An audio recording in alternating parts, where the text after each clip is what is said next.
Hello, Tuni, Cookie News Vezosi, na bon Tavin Lim na hivin. Tunia hi holim na khat hin nei ki no hitin. Hichi holim na dinga I topic deu hi ahile. Cookie Inpi til thum ze a. Na, Cookie Inpi til thum ze a hi. Mei teile milong ho a boygam tau ti ahi in. Hichi chung chang hi nga sew hitin. Ipi ze a chu Inpi ho til thum ze a hi. Milong ho le mei tei ho hi I chan ham khana boy jing the ham ti hi I het thim na divin hin sevite ni gam sunga het sa na za chom chom hong ki bol ho chong a chom lam thei pen in tu nia hin sei go hitin tu ni mama video khat hong ki siama sapa chu a hi le hi chiwa chu economic blockade hi ku ki CSO hon analado tawe ti chu a hi in Hichiva hi het du khat chu governor pa intervene ti a hin governor pa zauna anala do a hi in hichiba na jong hi tu a hi cookie in pin athil thum ji wa I chan ham khana mei te ho adi sana tu nia social media hi hen news hi hen a hi lo le hoi lai mun hi jong le mấy tê ho lim na le milong ho lim na ho chu ivet na hi le dang hi a sei do ta pon cookie in pi thil thum na chung chang bo hi a sei yeng wa hi tai hi chi ho chu tu ni a hi neu cha hi thim thei ne dewa in sei dewa hi in tu ni 9 August 2025 Saturday ni a hi in tu ni a jong hi chi to bang thil so hoi gam sung wa thil so ho hi ga se within thil zo se hi ivet na hi le apart apart le a point in to kha a hi le hi chi ting le hin I piam khat wang hi solution hong pot doi ti hi mu thei a hi in tu ni a jong hi cookie in pi hon a point atong kha ve ka ti ai ti chu cookie CSO hon ni khat jong ling lowa lamlen blockade ahin bol wa hi le I boy now ni som ni wal zen in a boy now chu hungkil ham chat jing a hi le cookie in pin tu ni a hi thil thum na aga nei wa hi le a timing to hin hungki to zia a hi le I thil thum hi a point hung di zi chu ti chu I het them theine devin mi khat cho dam ta poi mi khat cho hung dam mo tai hung dam mo teng le hin low izat ne jong le ama nat na to ki to khat chu ani kha lo wai le dam thei lo chu ai wanga ama chu alu chang na hen lang keng nat na a hi lo la oi nat na khut nat na aza za ron nen jong le abu hi chiwa chu dam lo di so alu anat nai le alu nat dam doi chu ani ding lu dam na dam doi chu ani ding hi chi to bang chu hi in tu chunga jong hi ku ki cha ten I bol ho hi a timing jong a ki to in a ban le I thil thu mo I thil bol hi a point I tong kha ve ka ti ai a hin la e ho hi I boy na khat no hi a danga hi point organization tha I hung pot ji pau hi a boy umen tu chunga bol ho jong chu ga velo hen working committee ki ti ai working committee sanga chu masanga ina bolu gal ahung ki patil chu I topic vai lut masang ve neu cha ka sei no ma he ni chi I het deu khat chu gal ahung ki patil til hen mei te ho to hung ki boy til wa chu I gam sungu wa vai hom hi koi ham ko tu Kampo Pi district nga lam hi chi song pi lang ti tiang le hin ITLF ana cho hi chi te ni hin Kampo Pi le song pi hi controllable hoi ta ama ni a hi mi pi king ama hon jong department chom hin se mo ta ain se mo wa ki sim kim zo ke tu a hi ko tu a hi in ITLF a hi in hoi ta ki son hen lang hi le ama ni hi hoi ta ding do theis a hi wa nga chu e ho hi I phat ki lo na khat no chu LAMKAI dem hi hat no ben LAMKAI na sata ta I dem mo ben a hi le e sanga e kiloi khom na sanga kiloi khom na dang khat chu ang ha nai jong le hei ke kiloi khom na hi a function the a hi ta poi dal ha hi chi zo khu to sat ding hi ti sanga chu ama hu ke asanga hung hat ne i ti ki bol hen lang hile athip thei dem ti lang zo hi ingai to ji wa tu ni a zong hi hung boy hin kaga sei no pen cha hile hi chi wa kangui langa ben ki bol ti chu economic blockade ki bol pen chu working committee ti sanga chu ko tu ho chun bol le ahoi na ding ta khat omai aji chu ko tu hon Kangpo pi district zo si Sadar Hills sunga vai an hop lai ba chu akwa ima zo sin se pai hi hen center hi hen a hi lawai le milong ho hi hen akoi chu hi zong le ki ho pi ding ti ting le koi ma option dang nei lo pi chu option dang nei ta lo hi chiwa hi ko tu lam kai ho hi ki ho pi a ki ho pi ko tu lam kai hon iza kai Sadar Hills zo si chu mo pu ai le ki tup chat yang tu le tu a jong vet ton ta khat chu Sadar Hills lang hi ai wanga tu chunga hi ivet na hi la aja ja hong pot a chi khaw zo ni het de wa hin army camp khu nain kho kal dinga hi le hi chiwa khu department chom na ki ho pi ngai chu ama ho phat chat nan hong ai le kho lo ai wanga phalna na la dinga ai le chun hi chiwa khu ko tu kimin pha ta lo a chom khat kimin pha ta chu aban le tu chunga jong chu na tong ho chu ga ve kit lew chun alang khat na chu working committee CSO na chu ai wanga hi chiwa jong chu min chom khat hong pot ki ta hi chi ki dei lo pe na hin tu a jong hi i tu mo le i doi pe no aban le KJU in jong a tu pen hi a hi le inam sungo wa ki vai po na khat hi khat bo theian adang ho sumang hoi te ti na he poi a hin la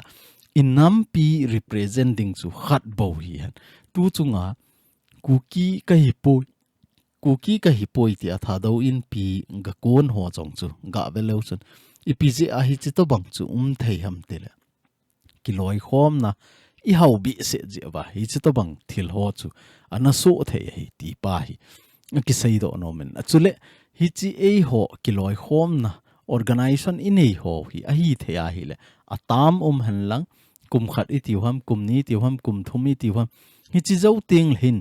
mi pin lamkai hi ki leng ji le aji chu mi khen kha chu hlasam thei chu kuki Inpi a jong chu lamkai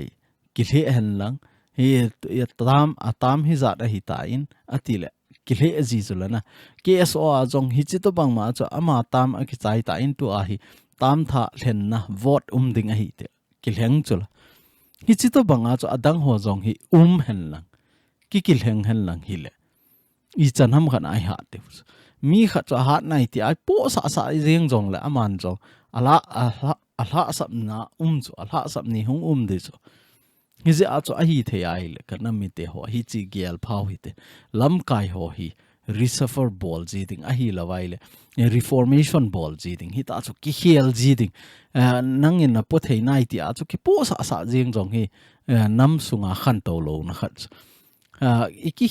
hiel lawai le hi che pa a hoi ti pa chu ki mando thei chu huti lowa po ngai in po sa jeng wa hi le ama sanga aching zo thim zo jong an mai thei hi chu ho dinga chu mu sit na hung ji chu hi ja chu a hi thei ai le hi chi hi reformation ball ji ding hi ti pa hi dunia hi niau cha thuma kai to banga i ga se hoin tin hi che vai ga veleuchen center in kuki in pin lamlin thunding ti chu hil ho ana thinglanga lifeline ki thun ho hi May 3 2003 apatna 2023 apatna hi May te gal ahung oma patna hi ke ho ki zot to na hi tangam a hi ta in ka lifeline ho hill area ho hi boygam a hi ta in hi je a chu ke ho hin a hi thei le connectivity ki connect na ding ke ho community khat ki ka a ki zot to na thei district khat na ko na district khat ki zot to na thei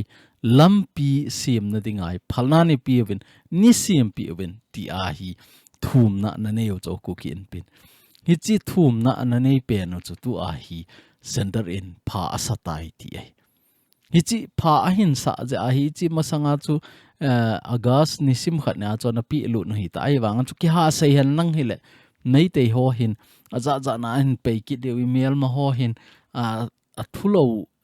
thulo thuan bol kit deu a hi lo lang ku ki cha te interest chu a hin su set kit kha adam ti a chu anaki ha sei lo a hin la tu ni a chu a new so chu ivet nai le hi chu ho center chan ge ya approver ki mo pha na chu na sata a sei wa hi ta chu thang zinga hin sei phan wa chu tu ni a jong hi hin sei do hin tin hi chi wa jong hi ku ki in pin api pen hi the Ministry of Development of Northeast Region na Northeastern Region ho hin tu a hi agang theilam pe na Manipur government in hi ho hi na bol pi dio hi ho agang theilam pe na follow up na bol di wa hi ti pa hi thu pi na a hin nei tai na hi le hi chi chung changa hi mei te a hi in melong ho a hi in a ponavin na sata ta social media ho a hi tweet a bol vi ti ho jong hi mu a hi in aji chu ama hon lampi niau cha iga kise mo chu illegal hi ke ho phalna be in lamle na kisi mo ve ti a hi lo le hi chi lampi a hi drug so na po ve thil phalo ta na po ve nang ho min na ki sa ve ti su boiding ego no le tu a hi lampi hong len di set ta a hong let di se pha na hi ngama oi thang to mo wa za a bol cho hi chi wa jong hi ga ve lo chun tu chunga thado in pi ka hi ti ho lam za thang mi som le sagi lam za thang le nung zui ho phai sunga agalu na wa jong chu ku ki in pin press release an a bol press release a bol na a chu ipi sem te la ku ki in pi ten a sei chu a hi le hi chi hi mi pi interest mi pi het pi na lova ama ho self recognize ki bola self organization ki bola hi chi wa ga chi ho chu ke hon ka het pi pu ve ti hi zo hi chi chan cho sei ui bo cha se pe na hi chi chan cho sei u cha a hi wa nga mei te Manipur update ki ti new so hin iti manipulate a hin bol ki tawam a phalo langa hi iti a hin sei ki tawam ti hi ga veleuchen ku ki in pi Manipur in declare a bol tai TIM ho hi enemy a hi ti a phon do na nei tai ti chu kuki in pi Manipur ho hin thado in pi Manipur ho hi ka galmi a hi tai ti a phon do na anei ta ve ti a jong hi mei te hon a za na hi ta chu narrative za chom a pe le jing chu hi ta hi kuki cha te su min se na dinga hi ama hoin media hoi ta man cha wa hin a hin la e ho gam sung hi event na hi le e ho society sung hi LAMKAI a hi lawai organization khat ki phu ho jong hi media hon aki contact tinga ETM khana pan khom ding a hi lo la ama ho boin ho jong chu ga sei pi a pan la khom ding ti a I phone ting la ama ho jong hi hung ki le sa ki jin la e ho society boy khat ki thu pi ding a hi lawai le media ha dan hi he lo ham ka ti ji media ha dan he lo ji wa hi ikilet sa jiu ham a hi lo le LAMKAI khat hi je wa chu media ho ignorable jiu ham hi chi jong hi igigel phat no ai chu tu ni a hi thil khat a uma hi le hi chi chu media a ko na ki he chu media hi han lang hi le I chan ham khana am mei te ho jong la sam diu chu hi je a chu a hi the ai le kana mi te ho ki loi khom na za chom hon jong media man dan hi ithip mo ba media mandan hi media hat dan ho I het no wa hi le iki loi khom na organization chu khang to ding hi a hin la media hat dan man cha dan I thip lo wa hi le chun I to banga nang in asunga na tong jong le chun na boy na chu phat khat le hong ki si ding hi ja chu media lang ho hin ETM khana contact a ki bol ting le hin kilet sa po hitin thu hi adi ta an seo hitin pan lao hitin ki ho piu hitin hita chu inam pompi hi idin khom ngai hi ti hi ka sei do nom kin nei economic blockade ki hon jong hi mi tampin aza de save hi chi het no mo wa hi le hi chi wa LAMKAI CSO ho chu koi ham dong ho hitin ipi bola unconditionally akila do jing ham asung langa ki ho na I to bang ham I het no mo wa I do de wai azat social media ho ki the thanga khat khat ki sei si pa hi I bol lo de wa hi ti pa jong hi ka sei do nom ke de nei chule hi chiwa hi su thin na ki ti chong hang veng village authority manja a kona karbi anglong sama kona mu hi in hi chi ga he theine di wa chu hi chi TIM ki ti thado Inpi Manipur koiman angan si jong hi lo ahi wanga lam zathang nung zuya value of that gam sunga galuna chom khat hung tang den wa thiding ham hing ding ham tia mi pi hung kilung ling law man chu hi chi chung cha nga hi ama hon su thin na a hin bol vin pu ne kam zom hau kiti pa hi social media ho a hung viral in ama hi chong hang veng manja ho a cheng a hi ti a hung ki thang pen chu ama hi a khomi ta jong a hi po in bahara a hi bo ve ti chu chom khat na dinga bo rena a hi in hi ze a chu khomin se na ding veng min se na dinga social media azat zat I the ma sangovin he chen jiu hi tin hi chi teng la chun so do hi ti pa hi ama hon su thin na a hin bol luvi ti chu iga he theine dewa in seu a hi in aban kit na hi het sa na Phaileng Mall area core committee ho akona a hi in ama sa ajong chu anaki phung ta in hi chi hi kho khat na mi thum mi li mi khat ti ho ni ta chu tip na a hi nei dung zui vai Phaileng Mall area core committee ho tip na ho het sa na ho jong hi ingai kho dewa hi in chule ama hon a hin sei be na wa cha hi le jing 11 August 2025 Monday ni teng la hin pungsom jingka lang pungsom teng la hin bongbal relief camp KMC a hi reporting ding a hi chewa hi kisu to de wa hi ti a jong hi het sa na avelin a hin bol ke vi ti chu a hello anamu khalo kha vai le chi video in a vet no ba a he kha mobile le hi ta chu het do theine deu a hi lo le ki het sa theine diwa chu I hin phone be wa hi ti chu neu cha iga sai theo hi chan chu hin tin sau pi hin sai daw tin kukin pi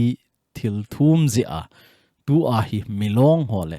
meite ho he boiza ga mo hi tai ama ho hin